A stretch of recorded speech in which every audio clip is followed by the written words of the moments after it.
मेरा पति रोजाना शहर से मेरे लिए गुलाब जामुन लेकर आता था जिसको मैं बड़े शौक से खा लेती थी, लेकिन उसके बाद मुझे होश नहीं रहता था। सुबह उठती तो कपड़े गीले रहते थे और एक दिन पति का लाई हुई गुलाब जामुन मैंने फेंक दी और सोने का बहाना करके सो गई। और फिर जो मेरे साथ मेरे पति ने किया, वह सुनकर आपके रोंगटे खड़े हो जाएंगे, क्योंकि शादी की रात पति के कमरे में आने से पहले ही मैंने काले कलर की शॉर्ट नाइटी पहनी थी कि वह पहली ही नज़र में मुझे देखे और अपना दिल हार बैठे। वैसे मैं गांव वाली थी, लेकिन यह नाइटी मुझे मेरी बड़ी बहन ने दी थी जिसकी शादी शहर में हुई थी। उसने ही मुझे पति को काबू करने की कई बातें बताई थी। मेरे पति राम कमरे में आए तो मेरा यह नाइट सूट देखकर रुक गए। उनके नज़र में तो मैं गांव की लड़की थी। राम के सामने नाइटी पहनकर मुझे शर्म तो बहुत आ रही थी, लेकिन अब वह मेरे पति थे और मुझे उनका दिल जीतना था। मैंने हमेशा शादी को लेकर बहुत सपने बुने थे और आज की रात का ना जाने कितनी बार सोचा था। मिलन की घड़ी जब सामने आई तो मेरा दिल बुरी तरह धड़क रहा था। राम मेरे करीब आए और मोहब्बत से मेरा हाथ थाम के कहने लगे कि तुम बहुत ही सुंदर हो। राम की यह शब्द ने मुझे नई जिंदगी दे दी थी और मैं खुद को हवाओं में महसूस कर रही थी। राम ने अपनी जेब में हाथ डाला तो मुझे लगा कि वह मुझे मुंह दिखाई का गिफ्ट देंगे, लेकिन राम ने जेब से हाथ निकाला तो मैं हैरान रह गई। उनके हाथ में गुलाब जामुन का थैला था और राम ने खुद ही वह थैला खोला और कहने लगे कि शादी की रात सबसे पहले मैं तुम्हें अपने हाथ से ही मीठा खिलाऊंगा। राम की बात सुनकर मेरे होठों पर मुस्कुराहट आ गई। कह रहे थे कि मेरे लिए खासकर शहर से गुलाब जामुन बनवा कर लाए हैं। राम ने मोहब्बत भरे अंदाज से वह गुलाब जामुन मेरे मुंह में डाली तो मैंने भी खुशी खुशी खा ली। वह बहुत ही स्वादिष्ट थी। राम मेरी आंखों में आंखें डालकर मुझसे मोहब्बत भरी बातें करने लगे और मैं ना जाने कैसे नींद में खोने लगी। थोड़ी देर बाद मुझे कुछ होश ही न रहा। सुबह के वक्त मेरी आंख खुली तो घड़ी में पूरे 11 बजे रहे थे। मेरे कपड़े गीले थे। मैं हैरान थी कि इस रात के इंतजार में मैंने एक पल गिन गिन कर गुजारा था। उस रात में सासू कमरे में आई तो मेरी आंखों में आंसू देखकर हैरानी से पूछने लगी कि क्या हुआ बहू। मैंने उन्हें बता दिया कि मैंने राम को नाराज कर दिया है। वो कहने लगी कि मैं अभी राम से बात करती हूँ, लेकिन मैंने हाथ पकड़कर अपनी सांस को रोक लिया। उनसे कहा कि वह राम से कोई बात ना करें, वरना हमसे और नाराज हो जाएंगे। मेरी बात सुनकर वह खामोश हो गई और बोली, छोटी छोटी बातों को दिल पर ना लगाओ। कुछ दिन राम के साथ रहोगी तो तुम उसकी आदत को अच्छी तरह समझ जाओगी। मैं उनकी बात सुनकर खुश हो गई थी। मैं अपने माँ बाप की लाडली होने के साथ साथ अपनी सास की भी बहुत लाडली थी। हालांकि बचपन से ही ख्वाहिश थी कि मेरी शादी उनके बेटे राम से हो और जैसे ही मैं 16 साल की हुई तो वह मुझसे मिलने के लिए आई थी और जाते जाते मेरा मुंह मीठा करवा कर चली गई। मैं बहुत खुश थी क्योंकि वह मुझसे बहुत प्यार करती थी और इसलिए मेरे माँ बाप को भी इस रिश्ते पर कोई एतराज नहीं था। राम की शहर में अच्छी नौकरी थी। वह सुबह शहर के लिए निकल गया और रात को ही माँ हमारे गांव आई तो मैंने बातों बातों में यह पूछा कि राम हमारे गांव क्यों नहीं आते। मेरी माँ के कान में यह बात पड़ी तो मम्मी ने मुझे एक थप्पड़ मारा और बोली, तुम्हें कहने में शर्म नहीं आती? अपने होने वाले पति के बारे में ऐसी बातें पूछती है। मैं बिलक कर रह गई थी। मेरी सास मुस्कुराते हुए कहने लगी कि क्यों नहीं, जैसे ही राम को वक्त मिलेगा जरूर आएगा। जब से उसे शहर की हवा लगी है, वह बहुत ही कम बात करता है। अब पहले की तरह नहीं है, बल्कि गंभीर हो गया है। उनकी बात सुनकर मम्मी कहने लगी, जब लड़कों पर जिम्मेदारी पड़ती है तो इसी तरह गंभीर हो जाते हैं। एक मेरी बेटी को ही अक्ल नहीं आ रही है। मुंह उठाकर जो चाहे पूछ लेती है। मम्मी ने गुस्से में एक नज़र मेरे तरफ किया तो मैं वहां से उठकर अपने कमरे में आ गई। उनके जाने के बाद भी मम्मी ने मुझे हजारों बातें सुनाईं। मम्मी पता नहीं क्या कुछ कह रही थी, मैं तो अपनी ही ख्यालों में मगन थी। मैं यह सोचकर खुश थी कि मेरा होने वाला पति भी हीरो की तरह शहरी बन गया है। मुझे शुरू से ही शहर में रहने का बहुत शौक था। उन्होंने ने शादी के लिए साल भर का वक्त दिया था और 1 साल का वक्त बस सपने बुनने में ही निकाल दिया। लेकिन मुझे क्या खबर थी, एक दिन मेरे सारे सपने मिट्टी का ढेर बन जाएंगे। कुछ दिन के बाद मेरी और राम की शादी बहुत सारे रस्मों रिवाज के साथ धूमधाम से हुई थी। मैं राम के साथ विदा होकर उनके गांव चली आई थी। मेरी सास ने बहुत ही खुशी से वेलकम किया था, लेकिन शादी की रात सोने की वजह से राम बहुत ज्यादा गुस्सा में थे और पूरा दिन उसने मुझसे कोई बात नहीं की। मैं सारा दिन बिन पानी की मछली की तरह उसके आगे पीछे तड़पती रही, लेकिन उसने एक नज़र भी मुझ पर ना डाला। सारा वक्त घर की छत पर गुजारा और गांव में औरत को छत पर जाना मना होता है, इसलिए मैं उसके पीछे भी ना जा सकी। रात के वक्त राम खुद ही कमरे में आया। मेरी आंखें रो रो कर सूज चुकी थी। वह मेरे पास बैठकर कहने लगा कि मुझे माफ कर दो, मैं गुस्से में आ गया था। मैं तुम्हारे पास बैठा था और तुम इस कदर गहरी नींद सो गई थी कि मेरे उठाने पर भी ना उठी, इसलिए मैं गुस्सा हो गया था। मुझे पता था कि गलती मेरी है, इसलिए मैंने राम से खुद ही माफी मांगी और कहा कि आगे मैं शिकायत का कोई मौका नहीं दूंगी। वह खुश हो गया और मेरे लंबे बालों की तारीफ करने लगे। मैं सोचने लगी, राम सारा दिन इस कदर नाराज होने के बाद अचानक उनका अंदाज इतना अच्छा कैसे हो गया था। राम ने एक बार फिर गुलाब जामुन निकाली और अपने हाथ से मेरे मुंह में डालकर कहने लगा कि गुलाब जामुन खाने से होंठ रेड हो जाते हैं। तुम्हारा खूबसूरत होंठ और खूबसूरत हो जाएंगे। उनके बातों में मोहब्बत की इस कदर मिठास थी कि मैं शर्मा गई। राम मेरे हाथ पकड़े और कुछ कह रहे थे, लेकिन मुझे कुछ होश ही ना रहा और थोड़ी ही देर के बाद मैं दुनिया से दूर हो चुकी थी। एक बार फिर मेरी आंख खुली तो सुबह के 11 बज रहे थे। मेरे होश उड़ गए थे। मैं जान गई थी कि राम एक बार फिर गुस्सा हो चुका होगा। अब मुझे समझ ही नहीं आ रहा था कि मुझे इस तरह गहरी नींद कैसे आ सकती है। मेरे कपड़े पूरी तरह गीले थे और मुझे ठंड लग रही थी। मैं जल्दी से नहा धोकर तैयार हो गई और कमरे से बाहर निकली तो कमरे के बाहर मेरे पति गुस्से में मेरी सास से कह रहे थे कि आपने ऐसी लड़की से मेरी शादी करा दी है जिसे सोने उठने की कोई समझ नहीं है।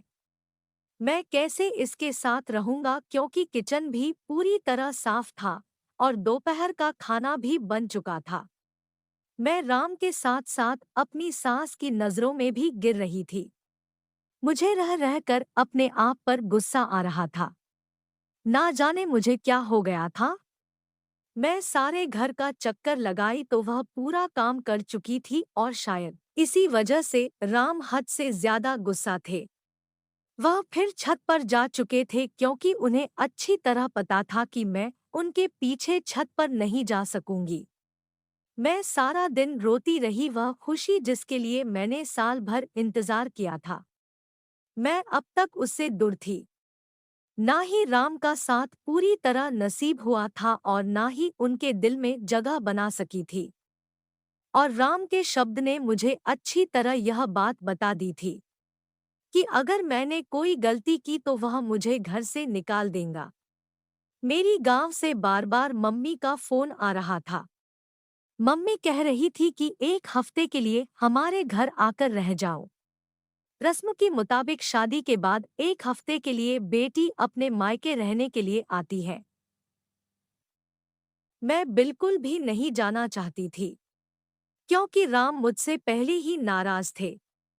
ऐसे में अगर उनको छोड़कर मम्मी के घर चली जाती तो शायद वह कभी मुझसे बात ना करते। रात के वक्त राम कमरे में आ गए। मुझे हैरानी हुई, अचानक ठीक कैसे हो गए थे। मेरे पास बैठकर खुद ही पूछने लगे कि तुम्हारी मम्मी का फोन क्यों आया था। मैंने सारी बात बता दी तो कहने लगी कि अच्छी बात है, तुम चली जाओ, वरना मम्मी कहने लगेंगी कि मैंने मना किया है। कल से मेरी नौकरी भी शुरू हो रही है। मैं भी सुबह सवेरे शहर जाऊंगा तो रात को ही घर वापस लौटूंगा। तुम एक हफ्ता वहां गुजार कर आ जाओ और मम्मी को भी अपने साथ ले जाओ। तुम एक हफ्ता वहां गुजार कर आ जाओ और मम्मी को भी अपने साथ ले जाओ।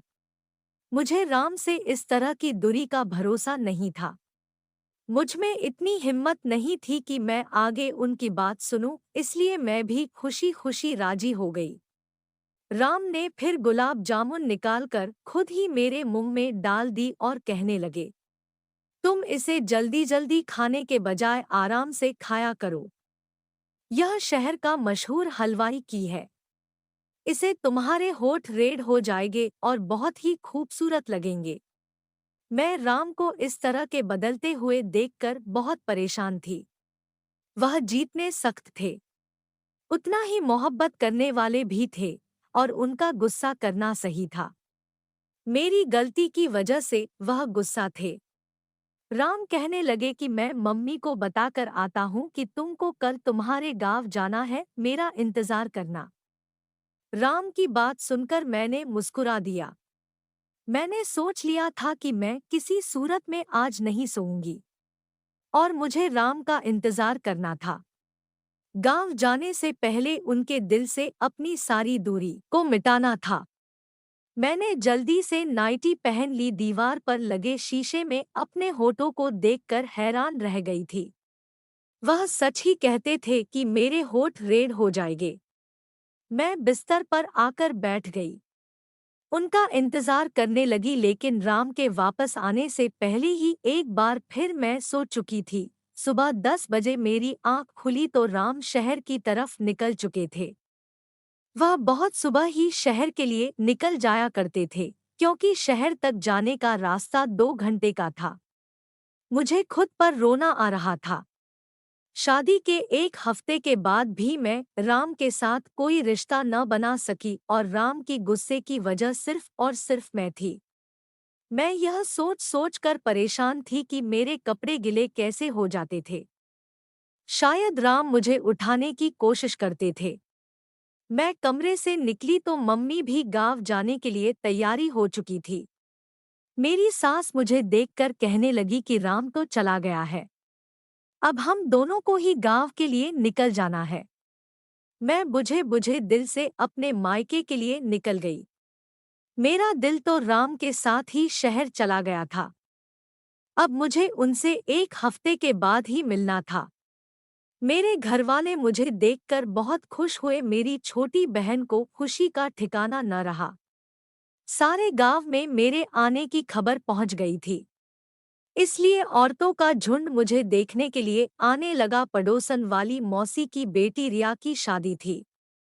वह मेरी पक्की सहेली थी। गांव आकर मुझे उसकी शादी में घूमने का मौका मिल गया। खूब शोर शराबा हो रहा था, लेकिन फिर भी मेरे दिल में कोई खुशी नहीं थी, क्योंकि मेरा दिल तो राम पर अटका हुआ था। हैरानी की बात यह थी कि जब से मैं अपन माँ के घर आई थी, मुझे बिल्कुल भी नींद नहीं आ रही थी और राम के कमरे में आते ही बिस्तर पर गिर जाया करती थी।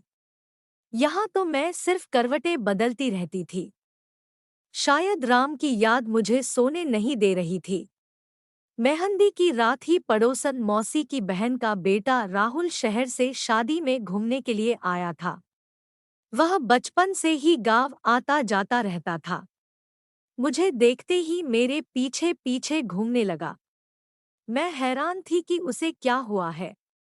उसकी नज़र मुझ पर जमी हुई थी और इस बात को शायद मेरी सास ने भी महसूस किया था। मुझे अजीब सी घबराहट हो रही थी। पहले ही मेरे और राम के बीच का रिश्ता कुछ ठीक नहीं था।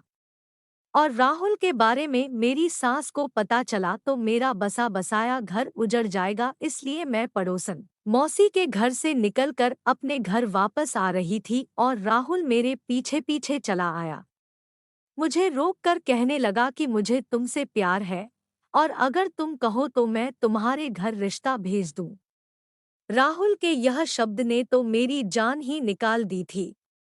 मैंने गुस्से में राहुल से कहा कि मेरी शादी हो चुकी है और बेहतर यह है कि आगे तुम ऐसी कोई बात ना करना। मेरी बात सुनकर तो राहुल कहने लगा, शहर में मेरा बहुत बड़ा बंगला है, गाड़ी है, मैं तुम्हें सब खुशी दूंगा, लेकिन तुम अपने पति को छोड़कर मेरे साथ चलो। मैं हमेशा से ही तुमसे प्यार करता हूँ। मुझे क्या पता था कि 17 साल की उम्र में ही तुम शादी कर लोगी। मैंने उसे गुस्से से कहा कि आज तो यह बात कह दिया है, लेकिन आगे ऐसी बात ना करना। मैं अपने पति से बहुत प्यार करती हूँ और तुम्हारी एक गलती मुझे बदनाम कर सकती है। राहुल उस वक्त वापस लौट गया, लेकिन मेरे लिए रिया की शादी मनाना मुश्किल हो गया था। वह बहुत ढीठ साबित हुआ था, बहाने बहाने से अपने फोन में मेरी फोटो खींच रहा था। जैसे तैसे एक हफ्ता गुजर गया और मैं अपनी सास के साथ वापस अपने घर आ गई। राम शायद आज काम से जल्दी लौट आया था। हम कल दोपहर को घर पहुंचे थे और राम पहले से ही घर पर था। राम को देखकर मैं बहुत खुश थी। अपना सामान रखने के लिए कमरे में गई तो राम अपनी मम्मी से मिलने के लिए उनके कमरे में चला गया। मैंने सोचा कि मैं भी कुछ देर राम और मम्मी जी के साथ बैठ जाती हूँ, फिर घर के कामकाज करूंगी। इसलिए सामान रखकर दोबारा उनके कमरे की तरफ आई तो मेरी सास के शब्दों ने मुझे हैरान कर दिया। मैं सोच भी नहीं सकती थी कि मेरा घर उजाड़ने वाली कोई और नहीं बल्कि मेरी अपनी सास है। वह गुस्से में राम से कह रही थी कि मैंने जाने से पहले ही तुझे कह दिया था कि हमारे वापस आने तक डिवोर्स का कागज बनवा लेना, लेकिन तुझे कुछ होश नहीं। मैंने खुद अपनी आंखों से देखा है कि तेरी पत्नी कितनी गलत, लेकिन तू तो आंखों में पट्टी बांध रखी है। राम कह रहा था, तू क्या जाने माँ, मेरे लिए उसे छोड़ना मुमकिन नहीं है। वह मेरी पत्नी है, मैं उसे प्यार करता हूँ। उसमें 1000 गलती सही है, लेकिन मैं उसे कभी जिंदगी से अलग नहीं कर सकता। राम मेरी मोहब्बत की बातें कर रहे थे और मेरी सास बुराइयों में मगन थी। मुझे समझ नहीं आ रहा था यह सब क्या हो रहा। मेरी सास मुझे इतनी चाव से ब्याह कर लाई थी तो मुझे डिवोर्स क्यों दिलवाना चाहती थी, और राम जो मुझे बहुत ही सख्त लगते थे, वह कितनी प्यार से बातें कर रहे थे और मेरी खातिर अपनी माँ से लड़ रहे थे। मेरा दिल पूरी तरह उलट चुका था। रात जब राम कमरे में आए तो मेरा बिल्कुल भी गुलाब जामुन खाने का दिल नहीं था। मैंने गुलाब जामुन का थैला उनके हाथ से ले लिया। जबकि मम्मी उनको किसी काम से आवाज देने लगी तो वह कमरे से निकलकर चले गए। मैं चुपके से थैले को एक कोने में छुपा कर रख दिया कि मुझे नींद नहीं आएगी, और मैंने आंखें बंद की थी। जब राम कमरे में वापस आए तो मेरी जान निकल गई। जो कुछ मैंने देखा, मुझे अपनी आंखों पर यकीन नहीं हुआ। राम ने जग भर कर पानी मेरे ऊपर डाल दिया था। मैं आंखें नहीं खोली। आज मैं दूध का दूध और पानी का पानी करना चाहती थी। राम किसी को आवाज देकर कहने लगे कि अंदर आ जाओ, यह पूरी तरह बेहोश हो चुकी है। थोड़ी देर में एक खूबसूरत लड़की मेरे कमरे में चली आई। वह मेरी बिस्तर पर राम के साथ बैठ गई और वह दोनों जिस तरह एक साथ थे, मेरी जान निकल गई। इससे ज्यादा मुझमें बर्दाश्त की हिम्मत नहीं थी। ठंडे पानी से मेरा शरीर कांप रहा था। मैं उठकर बैठ गई। मुझे जागता देखकर उन दोनों की आंखें हैरत से फटी की फटी रह गई। मैंने राम के तरफ घूर कर देखा। उस वक्त मैं इतना गुस्से में थी कि मुझे राम से डर भी नहीं लग रहा था। मैंने राम से कहा कि मुझे सच सच बताओ, यह लड़की कौन है? गुलाब जामुन में ऐसा क्या था जो मैं अपनी होश खो बैठती थी? तुमने यह सब क्यों किया है और मुझे इतना बड़ा धोखा क्यों दे रहे हो? मैं सवाल पर सवाल पूछती चली गई और मेरे अंदर एक तूफान उठा था। राम सर झुकाए कहने लगा कि यह लड़की उनकी पत्नी है और उससे शादी करके 2 दिन पहले ही गांव में आए थे। वह कभी मुझसे शादी नहीं करना चाहते थे, लेकिन उनकी मम्मी ने जबरदस्ती उनका रिश्ता मुझसे तय कर दिया। पत्नी का नाम सुनकर मेरे तो पैरों तले से जमीन निकल गई। राम कह रहे थे, हमारी शादी रोकने के लिए 2 दिन पहले वह यह सोचकर सीमा से शादी करके आ गए कि जब वह सीमा को बहू बनाकर इस घर में लाएंगे तो उनकी मम्मी मुझसे शादी नहीं कराएगी। लेकिन उनकी मम्मी ने उनकी एक न सुनी और उन्होंने राम पर दबाव डाला कि वह सीमा को तलाक दे दे। राम सीमा को छत वाले कमरे में रख दिए क्योंकि गांव में औरतों को छत पर जाना मना था। इसीलिए राम को यकीन था कि मैं कभी उनके पीछे छत पर नहीं जाऊंगी। राम जानबूझकर गुलाब जामुन में नशे की दवा मिलाते थे कि मैं सो जाऊं और हर रात हमारे ही कमरे में सीमा के साथ वक्त गुजारे। सीमा शादी से पहले शहर में नौकरी करती थी, इसलिए मम्मी को लगता था कि सीमा इज्जतदार नहीं है और इसलिए मम्मी बार बार कहती थी कि मैं सीमा को डिवोर्स दे दूं। सीमा मेरा पहला प्यार है। राम कह रहे थे कि मम्मी आत्महत्या करने की धमकी दी थी, इसलिए राम ने मुझे अपनाया है। राम सीमा को किसी हालत में नहीं छोड़ सकता और इस बात का मुझे भरोसा था। राम ने मुझे सारा सच बता दिया था जिसे सुनकर मेरे पास कहने के लिए कुछ नहीं बचा था। मैं जान गई थी कि मेरी सास उस दिन सीमा और राम की डिवोर्स की बात कर रही थी, जिसे सुनकर मैंने गलत मतलब निकाल लिया था। मेरी बर्बादी के पीछे सिर्फ राम का हाथ नहीं था बल्कि मेरी सास का भी हाथ था, जिन्होंने यह जानते बूझते कि उनके बेटे ने अपनी पसंद से शादी कर रखी है, जबरदस्ती उसके साथ मेरी दूसरी शादी करवा दी। मैंने राम के साथ जिंदगी को लेकर कई सपने दिखे थे। ऐसे इंसान के साथ मैं कभी जिंदगी नहीं बिता सकती थी जो किसी और से इस कदर मोहब्बत करता था।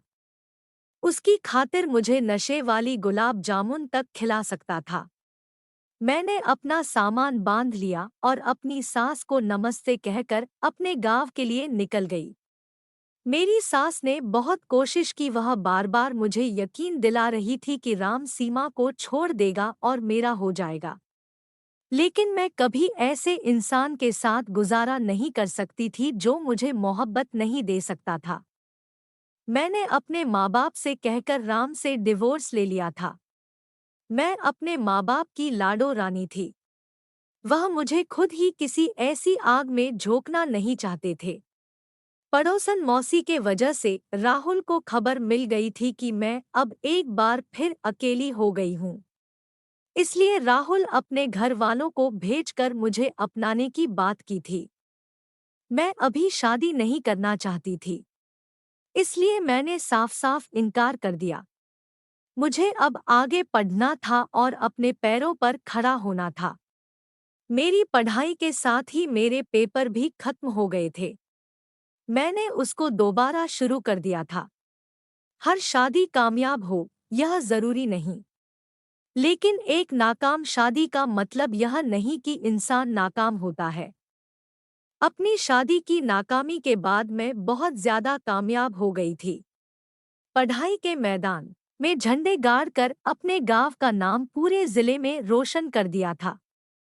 अगर मेरी कोई प्यारी सी बहन या बेटी नाकाम हो जाए तो तुम हिम्मत नहीं हारना।